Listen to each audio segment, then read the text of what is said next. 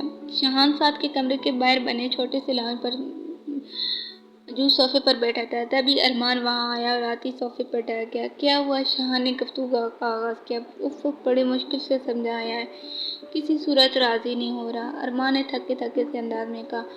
ویسے تو نے بڑی زیادتی کی ہے اس کے ساتھ، باقی سب تو ٹھیک ہے، مگر تجھے اس قسم کا کانٹریکٹ سائن نہیں کروانا چاہیے تھا۔ ارمان نے جیسے شاہان کو شرم دلائی۔ یہی تو مسئلہ ہے، اگر اس نے ایک بار بھی کانٹریکٹ پڑھنے کی زحمت کی ہوتی تو اس سے علم ہو جاتا۔ کانٹریکٹ میں ایسا کچھ نہیں ہے۔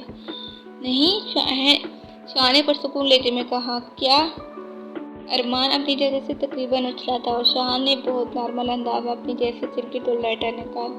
اب وہ بڑے مزے سے ارمان کے تاثرات بے نیاز سرکٹ سے لگ رہا تھا۔ یار تم کیا چیز ہو؟ ارمان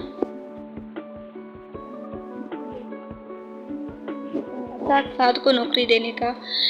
چند لمحوں کی خاموشی کے بعد شاہان نے کہا، ورنہ تم تو جانتے ہو نا میری کمپنی کی ریکوائرمنٹس کو، اور ساتھ کی سی وی ہرگز اس قابل نہیں تھی کہ میں اسے اپنی کمپنی میں جواب دیتا۔ شاہان نے نہایت نارمل لہجے میں سرکٹ سے لگاتے ہوئے کہا، تبھی میں بھی سوچوں آخر تو نے اتنے آرام سے بغیر کسی انٹرویو کے اسے نوکری دے کیسے دی؟ وہ دوست ہے میرا، پرواہ ہے مجھے اس کی، میں نہیں چاہتا کہ وہ اس طرح اپنا کیریئر تباہ کر لے، میں بس یہی چاہتا ہوں کہ وہ کچھ عرصہ میرے پاس نوکری کر کے کچھ تجربہ حاصل کر لے، اور میں امید کرتا ہوں کہ کانٹریکٹ والی بات اسے نہیں بتائے گا۔ شاہان نے ارمان کی طرف دیکھ کر کہا، ظاہر سی بات ہے، میرا بھی دوست ہے وہ، مجھے بھی پرواہ ہے اس کی۔ ارمان نے برا منایا۔ اس سے پہلے ارمان مزید کچھ کہتا، دروازہ کھلنے کی آواز آئی اور ساتھ نکھرا سا بہر آیا۔ وہ ابھی بھی نہا کر آیا تھا، اس کے آدھے بال ماتھے پر بکھرے تھے، ناک غصے سے لال تھی اور وہ روٹھے سے انداز میں ارمان کے ساتھ آ کر بیٹھ گیا، جبکہ شاہان کو اس نے مکمل نظر انداز کر دیا۔ ارے مجھے یاد آیا، ایک بات بتانا تو میں بھول ہی گیا۔ ارمان نے قدرت دلچسپی سے کہا، جس پر شاہان اور سعد دونوں اس کی طرف متوجہ ہوئے۔ شاہان، تجھے پتہ ہے کل میں نے یونیورسٹی میں تیری فیمیل ورژن دیکھا۔ میرا فیمیل ورژن؟ شاہان حیران ہوا۔ ہاں، ایک لڑکی تھی، بالکل تیری طرح ٹھیک۔ پہلے بار تو ڈٹھائی سے جھوٹ بول رہی تھی، پھر جب میں نے اس کی چوری پکڑ لی تو اس نے بڑی ڈٹھائی سے میری آنکھوں میں آنکھیں ڈال کر بغیر کسی شرمندگی کے اپنی غلطی تسلیم کر لی۔ شاہان متاثر ہوا۔ خیریت تو ہے نا مسٹر صاحب، کہیں پسند وسند تو نہیں آ گئی؟ شاہان نے شرارت سے کہا، جس کے ساتھ دوسری طرف دیکھ رہا تھا جیسے ان سب باتوں سے کوئی غرض نہ ہو۔ الکانا اس کے کان اسی طرف تھے۔ استغفر اللہ، کیسی باتیں کر رہا ہے یار، میں ہر لڑکی کا احترام کرتا ہوں، خاص کر کے ان لڑکیوں کا جو کہ پردہ کرتی ہیں۔ ارمان نے شاہان کی بات کا برا منایا تھا، جبکہ شاہان کا دماغ تو پردے پر ہی رک گیا تھا۔ ایک سیکنڈ، وہ پردہ کرتی ہے؟ شاہان کے پوچھنے پر ارمان نے جہاں آس پاس میں سر ہلایا کا فلک شگار کے معقولہ حد ہے، مطلب کچھ بھی ناممکن۔ شاہان نے نفی میں سر ہلاتے ہوئے کہا، جس پر اور ارمان اور سعد دونوں نے سمجھی سے اس کی طرف دیکھنے لگے۔ کوئی پردے والی شاہان میر کا فیمیل ورژن ہو ہی نہیں سکتی، شاہان نے مذاق اڑاتے ہوئے لہجے میں کہا۔ لیکن شاہان اس بات سے انجان کا اللہ تھا، فیصلہ سوچ کے برعکس تھا۔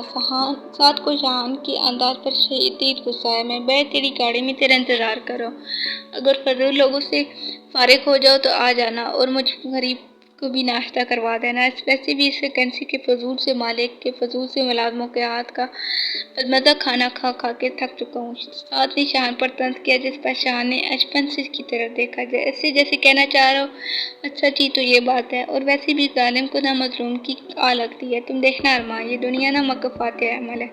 جس طرح آج میرے باپ نے مجھے گھر سے نکالا ہے اور مجبوراً دشمنوں کے ہاں پناہ لینی پڑی ہے، اسی طرح یہ دن کوئی ان ظالموں کو بھی کرنے جا رہا ہے، اور ان میں صرف